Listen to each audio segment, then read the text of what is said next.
नाचने वाले बाबा की कहानी। एक गांव में सूखा पड़ा था। बारिश न होने के कारण फसलें सूखने लगी थीं। गांव वाले परेशान हो गए।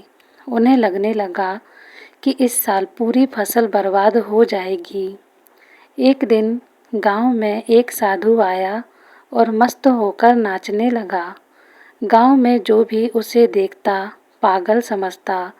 धीरे धीरे पूरे गांव में उस पागल साधु की खबर फैल गई।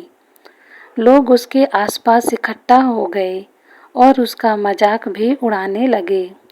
तभी अचानक बादल घूमने लगे और जोरों की बारिश शुरू हो गई। साधु ने नाचना बंद कर दिया। गांव वालों के आश्चर्य की कोई सीमा नहीं रही।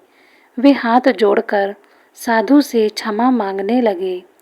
उस दिन के बाद से साधु गांव में ही एक कुटिया बनाकर रहने लगा। जब भी सूखा पड़ता वह नाचने लगता और बारिश हो जाती। वह बारिश वाले बाबा के नाम से प्रसिद्ध हो गया। एक बार शहर से कुछ लड़के गांव में घूमने आए। तब उन्होंने बारिश वाले बाबा के बारे में सुना तो उन्हें यकीन नहीं हुआ। उन्होंने गांव वालों से कहा कि अगर साधु बाबा के नाचने से बारिश हो सकती है तो हमारे नाचने से भी हो सकती है। उन्होंने नाचकर बारिश करवाने की चुनौती ले ली। अगले दिन एक मैदान में सारे गांव वाले इकट्ठा हो गए। साधु भी वहां था और चारों लड़कों ने नाचना शुरू किया। 1 घंटा बीत गया पर बारिश नहीं हुई। एक लड़का नाचते नाचते थक गया और बैठ गया। 1 घंटा और बीता पर बारिश नहीं हुई। दूसरा लड़का भी थक कर बैठ गया।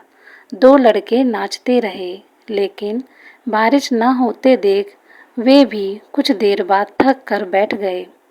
उसके बाद साधु ने नाचना शुरू किया। 1 घंटा बीत गया, बारिश नहीं हुई पर साधु नाच रहा था। 2 घंटे बीत गए, बारिश नहीं हुई पर साधु नाच रहा था। नाचते नाचते शाम हो गई। चारों लड़के सोचने लगे कि यह साधु तो व्यर्थ ही नाच रहा है। तभी अचानक बारिश शुरू हो गई। साधु ने नाचना बंद कर दिया पर गांव वाले झूम उठे।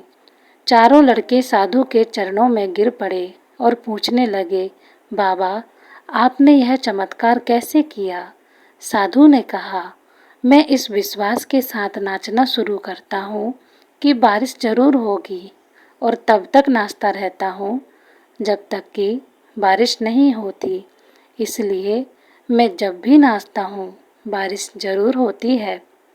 साधु अपनी इस बात से यह बताना चाहते थे कि किसी भी काम को सफल करना है तो उसे पूरा करने के लिए दृढ़ निश्चय के साथ काम शुरू करें और उसके बाद रुकें नहीं।